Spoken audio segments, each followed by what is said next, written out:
আমরা ভেবেছিলাম সহস্র মানুষের জীবনের বিনিময়ে ইউনূস সাহায্যে চেয়ারে বসেছে, বাংলাদেশের মানুষের এত বছরের স্বপ্ন কোটি কোটি টাকা লুট হয়ে গিয়েছে, সেই টাকা তারা উদ্ধার করে জনজীবন যে বিপর্যস্ত করে গিয়েছে স্বৈরাচারী শেখ হাসিনা, সেখানে একটু স্বস্তি নিয়ে আসবে।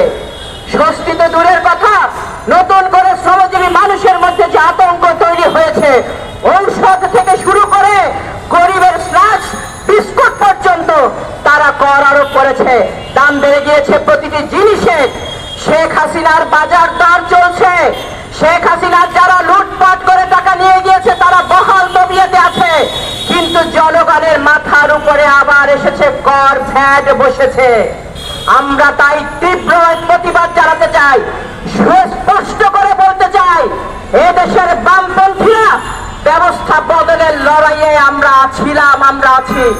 আর বাংলাদেশের জনগণকে একটি আহ্বান জানাতে চাই, আজকে এখানে এসে নতুন করে প্রমাণিত হলো, আমরা বলেছিলাম মানুষ বদলালে, দল বদলালে, মার্কা বদলালে বাংলাদেশের মানুষের অবস্থার পরিবর্তন হবে না।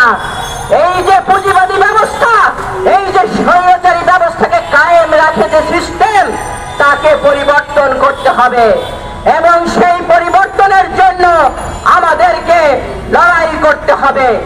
কোন মানুষের বাংলাদেশ প্রতিষ্ঠা করতে হলে এই ব্যবস্থা পরিবর্তন করতে হবে।